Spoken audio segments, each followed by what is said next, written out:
बिस्मिल्लाहिर्रहमानिर्रहीम अस्सलाम वालेकुम। हमारा आज का टॉपिक है purchasers right against vendor with imperfect title. इसमें बेसिकली हम ये डिस्कस करने की कोशिश करेंगे। सबसे पहले तो ये सवाल है कि अगर एक बंदा उसके पास अभी 100% राइट्स नहीं आए किसी भी प्रॉपर्टी से रिलेटेड, तो क्या वो उसको सेल कर सकता है या नहीं, पहली बात। और अगर वो सेल कर सकता है तो क्या जो परचेजर है उसके पास कोई राइट होगा उसको स्पेसिफिकली परफॉर्म करने का, या फिर वो एनफोर्समेंट करवा सकता है थ्रू कोर्ट ऐसे कॉन्ट्रैक्ट की, या नहीं करवा सकता। तो इसका सिंपल आंसर ये होगा कि इक्विटी ये डिमांड करती है, जस्टिस ये डिमांड करती है कि एक खरीदने वाला जिसने गुड फेथ के अंदर एक प्रॉपर्टी परचेज की है, खरीदी है, उसका कोई कसूर नहीं है। तो इसी वजह से अगर एक बंदा ये शो करता है कि उसके पास कंप्लीट टाइटल, कंप्लीट राइट्स और right to dispose of the property मौजूद है, और वो फिर इस तरह से वो प्रॉपर्टी सेल करने के लिए कॉन्ट्रैक्ट कर देता है, तो परचेजर के पास ये राइट है कि वो उसको स्पेसिफिकली इन्फोर्स करवा सकता है। और उस जो वेंडर है, या फिर आप कह लें कि जो सेलर है, वो भी ऐसी सिचुएशन में प्रॉपर्टी, हम ये कहेंगे नटशेल में, कि वो प्रॉपर्टी सेल कर सकता है। तो ये दोनों ही जो सवाल पूछे गए थे, इन दोनों के जवाब पॉजिटिव में हम लेंगे। तो अब हम चलते हैं अपने सेक्शंस की तरफ। बेसिकली इसको सेक्शन 18 डील करता है, लेकिन इसके साथ साथ हम सेक्शन 19 और सेक्शन 20 भी स्टडी करेंगे। ओके जी, सबसे पहले हमारे पास आ जाता है section 18 of the specific relief act 1877। सबसे पहले कहते हैं purchasers rights against vendor with imperfect title. Imperfect title का मतलब ये कि उसके पास कुछ टाइटल मौजूद होगा लेकिन अभी वो टाइटल परफेक्ट नहीं हुआ, यानी उसका एक वेस्टेड राइट उस प्रॉपर्टी के अंदर मौजूद होगा, लेकिन अभी वो राइट उसको कंप्लीटली नहीं मिला कि वो उसको आगे डिस्पोज ऑफ कर सके। ठीक है, इसमें हम तीन चार केसेस पढ़ते हैं, तीन चार सिचुएशंस पढ़ते हैं, तो साथ साथ मैं इसको एक्सप्लेन करूंगा। कहता है where a person contracts to sell और let certain property having only an imperfect title thereto, यानी उसके पास टाइटल है लेकिन वो टाइटल परफेक्ट नहीं है बल्कि इम्परफेक्ट है। हो सकता है किसी और शख्स की उसको जरूरत पड़े टाइटल परफेक्ट करने के लिए, कोई उसको अलॉटमेंट लेटर, अथॉरिटी लेटर, कोई और उसको लीगल प्रोसीडिंग्स करनी पड़े अपने टाइटल को परफेक्ट बनाने के लिए। ठीक है, तो कुछ ना कुछ उसको करना पड़ेगा उस परफेक्शन के लिए। लेकिन वो क्या है, अभी इम्परफेक्ट टाइटल है, लेकिन वो क्या करता है, प्रॉपर्टी सेल करने के लिए कॉन्ट्रैक्ट कर लेता है द परचेजर और लेसी। अब वो परचेजर भी हो सकता है प्रॉपर्टी का, और लेसी भी, यानी कि वो जो प्रॉपर्टी है वो अगर किराए पर वो दे रहा है जबकि उसके पास किराए पर देने का इख्तियार इम्परफेक्ट है, तो ये सिचुएशन भी उसमें कवर हो जाती है। ठीक है, तो यहाँ पर जो इसी वजह से सेलर के बजाय वेंडर का वर्ड यूज किया गया है, यानी इसमें सेलर भी आ जाएगा और लेसर भी आ जाएगा, प्रॉपर्टी बेचने वाला भी और प्रॉपर्टी किराए पर देने वाला भी, ये दोनों आ जाएंगे। अब कहता है अगर इस तरह का कोई कॉन्ट्रैक्ट हो जाए, द परचेजर और lessee except as otherwise provided by this chapter has the following rights. तो खरीदने वाले के और किराए पर लेने वाले के ये फॉलोइंग राइट्स हैं। सबसे पहले, इफ द वेंडर और lessor has subsequently to the sale और lease acquired any interest in the property, the purchaser or lessee may compel him to make good the contract out of such interest। यानी कि जब उसने property cell की तो तब कोई interest उसका हो सकता है कि ना हो, या इम्परफेक्ट इंटरेस्ट हो, लेकिन उस कॉन्ट्रैक्ट के बाद सब्सिक्वेंटली उसका जो है वो एक राइट आ जाता है। ठीक है, तो जो परचेजर है या लेसी है वो उसको कंपेल कर सकता है, मजबूर कर सकता है कि वो अब उस कॉन्ट्रैक्ट को पूरा करे और उस सेल को कंप्लीट करे। जैसे कि अगर एक शख्स है, एक प्रॉपर्टी है, उसको विल के जरिए से मिलनी है, लेकिन क्या है कि वो विल कब ऑपरेटेबल होती है, after the death of the जिसकी वो प्रॉपर्टी है। ठीक है, यानी हो सकता है उसका वालिद हो या कोई उसका बड़ा हो, रिश्तेदार हो, वो लिख गया वसीयत के अंदर कि मेरी डेथ के बाद ये प्रॉपर्टी इस बंदे को मिल जाएगी।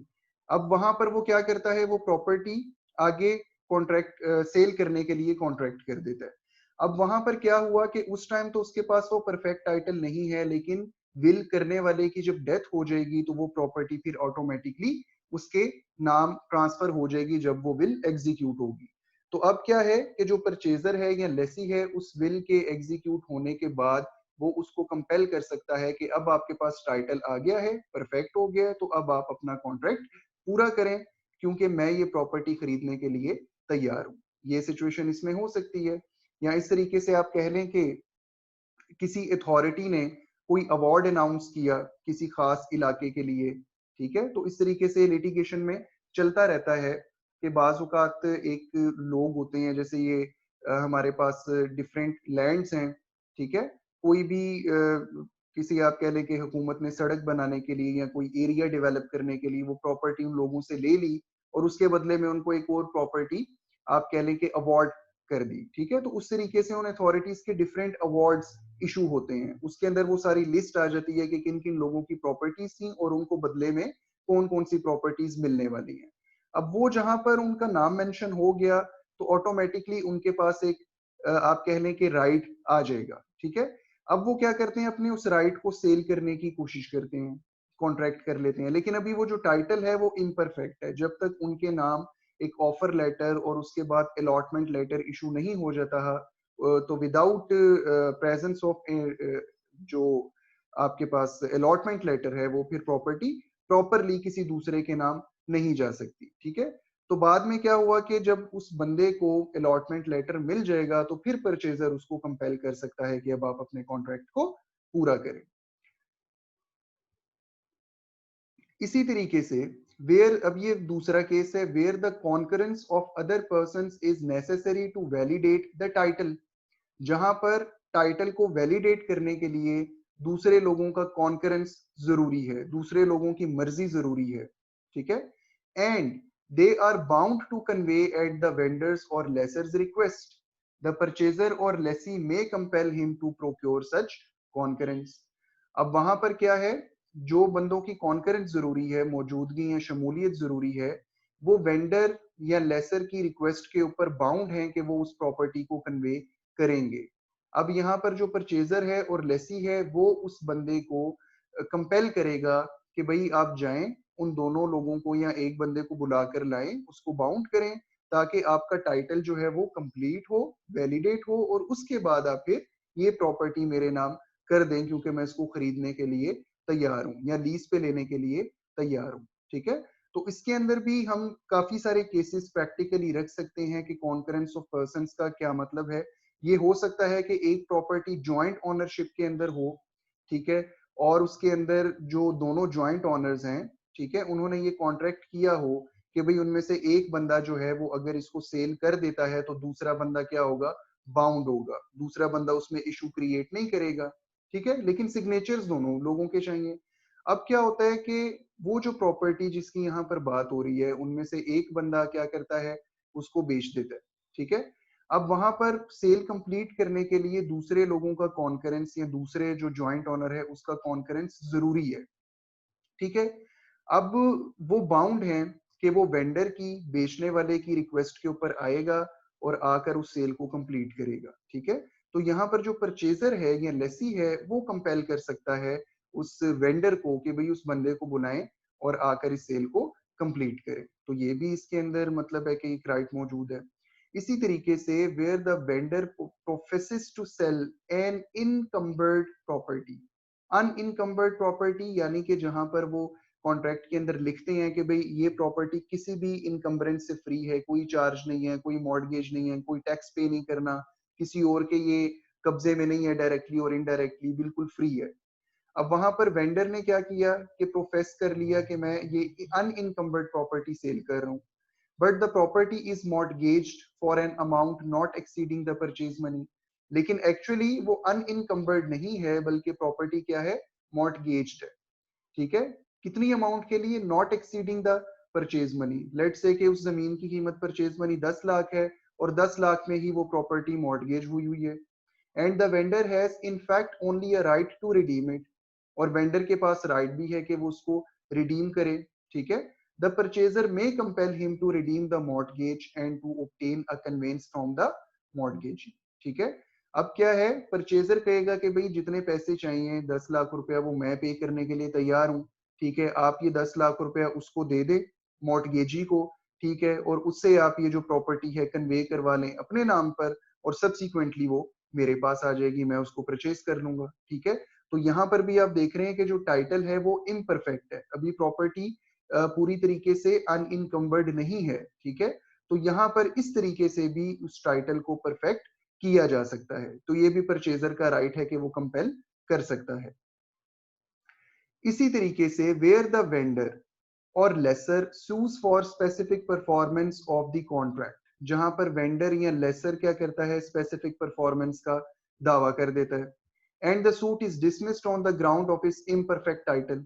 अब कोर्ट कहती है कि आपके पास तो टाइटल ही नहीं है प्रॉपर्टी का, ठीक है, आप किस तरीके से बेच सकते हैं, इस वजह से स्पेसिफिक परफॉर्मेंस का दावा डिसमिस हो गया। The defendant has a right to a return of his deposit if any with interest thereon. अब यहाँ पर जो डिफेंडेंट है, जो परचेजर था उस प्रॉपर्टी का जिसने पैसे दिए हुए हैं, डिफेंडेंट का राइट है कि वो अपने पैसे वापस ले सकता है इंटरेस्ट के साथ। To his cost of the suit, cost भी उससे वो ले सकता है कि भाई आपने झूठ क्यों बोला, प्रॉपर्टी तो आपके नाम थी नहीं। ठीक है, और उसके बाद इसी वजह से जो परचेजर है वो बैकआउट करते अपने कॉन्ट्रैक्ट से, और इसी वजह से वेंडर स्पेसिफिक परफॉर्मेंस के लिए गया था कोर्ट में। कोर्ट ने भी कह दिया कि आपका टाइटल ही नहीं है, आप कैसे बाउंड कर सकते हैं परचेजर को। ठीक हो गया। And to a lien for such deposit interest and costs on the interest of the vendor और lessor in the property agree to be sold और लेट। ठीक है, तो ये सारी चीजें वो रिकवर कर सकता है, यानी कि क्या हो जाएगा, the defendant has a right to a return of his deposit if any, जो पैसे दिए वो भी वापस ले सकता है, with interest thereon, interest भी लेगा, to his cost of the suit, जो पैसे लगे सूट फाइट करने में, लिटिगेट में, वो भी लेगा, and to a lien for such deposit.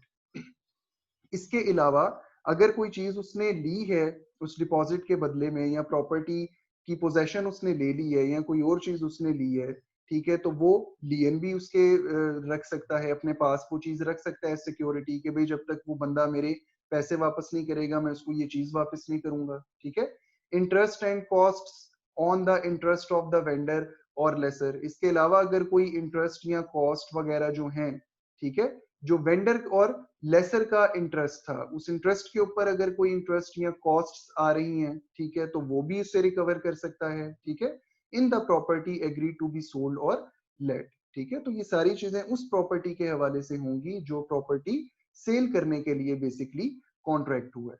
तो ये चार किस्म के राइट्स हैं सेक्शन 18 में जो कि परचेजर के पास हैं वेंडर के खिलाफ। पहली तीनों सिचुएशंस के अंदर स्पेसिफिकली परफॉर्म वो करवा सकता है, और चौथा केस ये है कि जहां पर स्पेसिफिक परफॉर्मेंस में वेंडर चला जाएगा और उसका केस डिसमिस हो जाता है, लेकिन फिर भी जो खरीदने वाला था उसके पास इन चीजों को रिकवर करने का राइट मौजूद होगा। उसके बाद सेक्शन 19 है, ये बात करता है power to award compensation in certain cases. अब यहाँ पर मैं एक चीज आपको बता दूं कि जो अच्छे वकला होते हैं वो हमेशा ये करते हैं कि स्पेसिफिक परफॉर्मेंस के दावे के साथ साथ वहां पर जो ओरिजिनल पैसे दिए होते हैं डिपॉजिट के तौर पर वो भी मांग लेते हैं, और इसके अलावा डैमेजेस भी मांग लेते हैं। यानी वो एट अ टाइम क्या होता है कि आपकी जो मेन प्रेयर है उस सूट के अंदर, दावे के अंदर, वो स्पेसिफिक परफॉर्मेंस की होगी, लेकिन एज एन ऑल्टरनेट रेमेडी आप उसके अंदर रिकवरी भी मांग सकते हैं और डैमेजेस भी मांग सकते हैं। तो अच्छे वकील हमेशा ऐसे ही करते हैं कि एक मेन रिलीफ मांग लेते हैं और फिर कोर्ट से कह देते हैं कि इन केस अगर आखिर में कोर्ट का ये फैसला हो कि भी स्पेसिफिक परफॉर्मेंस नहीं बनता, तो फिर उस सिचुएशन में वो क्या करें कि हमें कम से कम वो पैसे लौटा दें जो हमने जमा करवाए हुए हैं, और इसके अलावा जो डैमेजेस हैं, जो हमें तकलीफ हुई, जो हमारा वक्त जाया हुआ, जो हमने केस लड़ा, ये सारे जो हैं डैमेजेस भी हमें अवॉर्ड कर दिए जाएं। तो कोर्ट के पास इसके अंदर डिफरेंट पावर्स मौजूद हैं। कोर्ट बिल्कुल डिसमिस भी कर सकती है, कोर्ट सिर्फ जो है वो स्पेसिफिक परफॉर्मेंस भी ग्रांट कर सकती है, कोर्ट सिर्फ डैमेजेस भी ग्रांट कर सकती है, रिकवरी ग्रांट कर सकती है, या कोर्ट दोनों चीजें, यानी स्पेसिफिक परफॉर्मेंस भी, और समझती है कि बहुत ज्यादा अगर उसका डिफेंडेंट का इसमें सॉरी प्लेंटिफ का नुकसान हुआ है तो फिर वो साथ साथ डैमेजेस भी अवॉर्ड कर देगी। तो इसको एक दफा हम पढ़ लेते हैं। Any person suing for the specific performance of a contract may also ask for compensation for its breach. ठीक हो गया, यानी कि कंपनसेशन मांग सकता है कॉन्ट्रैक्ट टूटने की वजह से, दूसरी पार्टी के तोड़ने की वजह से, आइदर इन एडिशन टू और इन सब्सटीट्यूशन फॉर। सब्सटीट्यूशन जो मैंने पहले बताया एज एन ऑल्टरनेट रेमेडी, या फिर एडिशन के तौर पर कि भाई वो भी हमें दे दें, स्पेसिफिक परफॉर्मेंस भी और डैमेजेस भी दे दें। सच performance, if in any such suit the court decides that specific performance ought not to be granted, अब कोर्ट ये फैसला करती है ऐसे किसी केस में कि स्पेसिफिक परफॉर्मेंस तो ग्रांट नहीं होना चाहिए, but that there is a contract between the parties which has been broken by the defendant and that the plaintiff is entitled to compensation। लेकिन एक कॉन्ट्रैक्ट था जो कि डिफेंडेंट ने तोड़ दिया, ठीक है, ब्रीच किया, और प्लेंटिफ इंटाइटल टू कंपनसेशन है। For that breach it shall award him compensation accordingly, और इस तरीके से वो उसको कंपनसेशन अवॉर्ड कर सकती है। जैसे कि A contracts to sell 100 maunds of rice to B, ठीक है, मॉन्ड्स का कोई भी मीनिंग ले लें, यूनिट है एक, ठीक है, बोरी आप कह सकते हैं। B brings a suit to compel A to perform the contract और टू पे कंपनसेशन, ठीक हो गया। अब बी क्या करता है कि वो स्पेसिफिक परफॉर्मेंस का सूट फाइल करता है कि भाई ए अपना कॉन्ट्रैक्ट परफॉर्म करे या फिर कंपनसेशन दे, और to pay compensation. The court is of opinion that A has made a valid contract and has broken it without excuse to the injury of B, but that specific performance is not the proper remedy। क्यों? क्योंकि देखें 100 mounds of rice, property is easily available in the market, monetary compensation ली जा सकती है, तो specific performance नहीं मिलेगा, ठीक है। तो it shall award to be such compensation as it deems just, तो जो compensation वो समझती है वो उसको award कर देगी। अगला पार्ट जो दूसरा पैराग्राफ है इसी सेक्शन का, वो ये कहता है if in any such suit the court decides that specific performance ought to be granted but that it is not sufficient to satisfy the justice of the case and that some compensation for breach of the contract should also be made to the plaintiff, it shall award him such compensation accordingly। बात समझ में आ गई? यानी कि दोनों चीजें दूसरे हिस्से में ग्रांट की जाएंगी, स्पेसिफिक परफॉर्मेंस भी और उसके साथ साथ कंपनसेशन भी।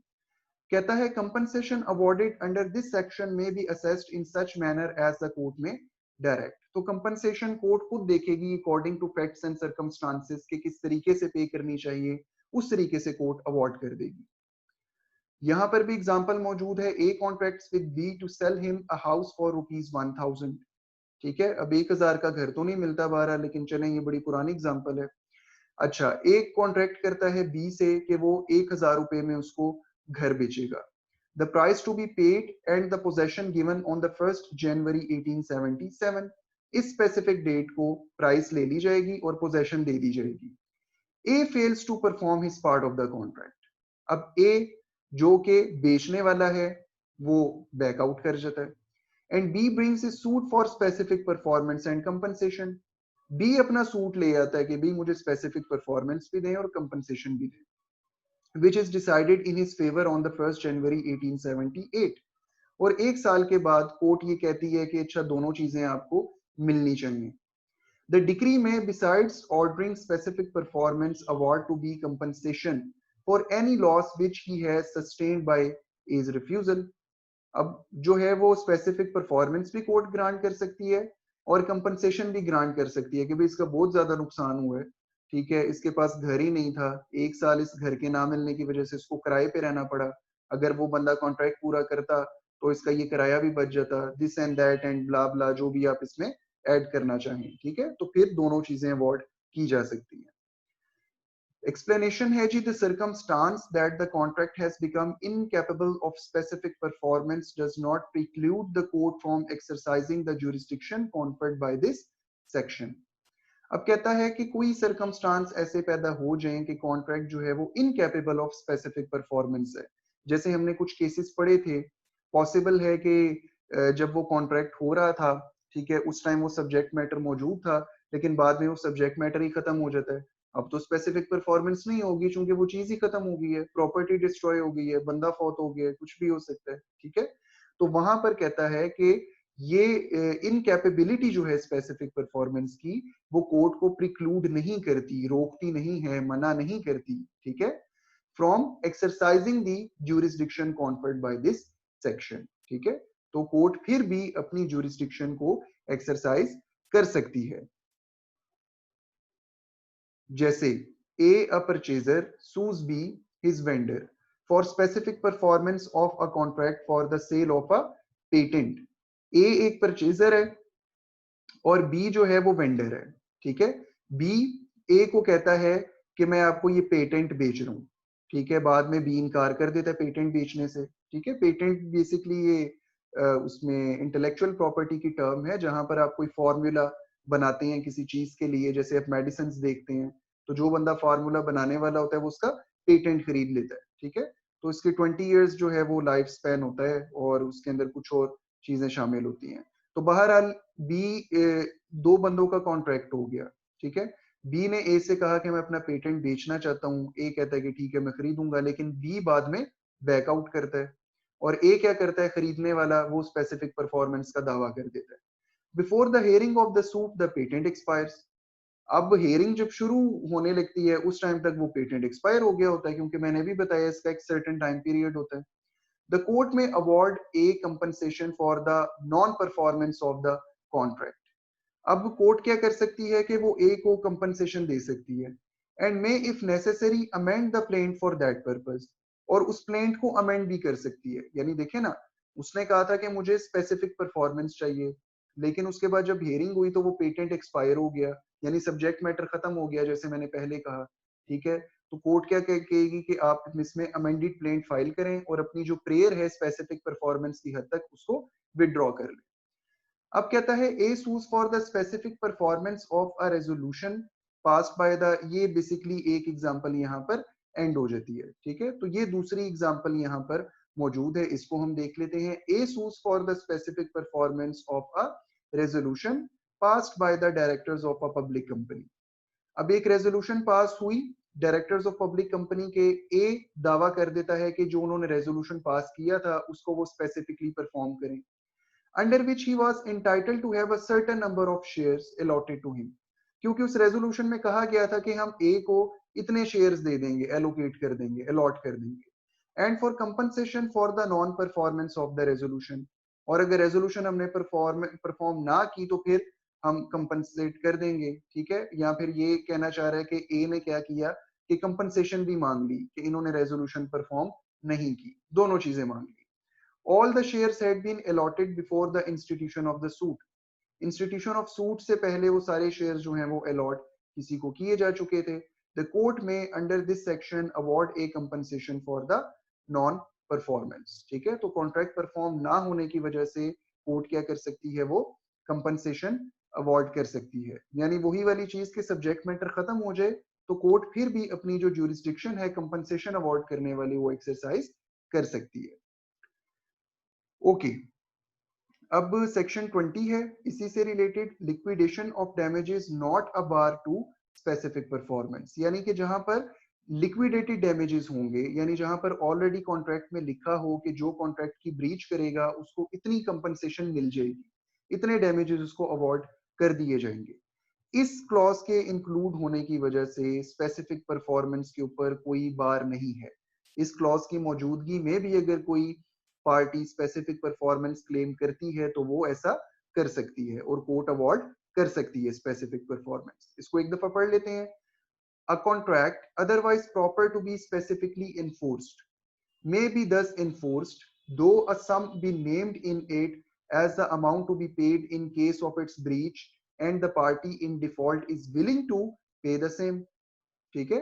अब देखें नॉर्मली केसेस ऐसे ही होते हैं। नॉर्मल हम लोग केस ऐसे देखते हैं कि अच्छा एक पार्टी ने प्रॉपर्टी परचेज करनी थी, बयाना दे दिया 5 लाख 10 लाख रुपए और कॉन्ट्रैक्ट कर लिया कि भाई फना फना डेट के ऊपर बाकी पैसे भी मैं दे दूंगा और जो सेलर है वो प्रॉपर्टी मेरे हवाले करने का पाबंद होगा, ठीक है। और अगर तो जो परचेजर है वो कॉन्ट्रैक्ट परफॉर्म नहीं करता तो उसकी अर्नेस्ट मनी बयाना जब्त हो जाएगा।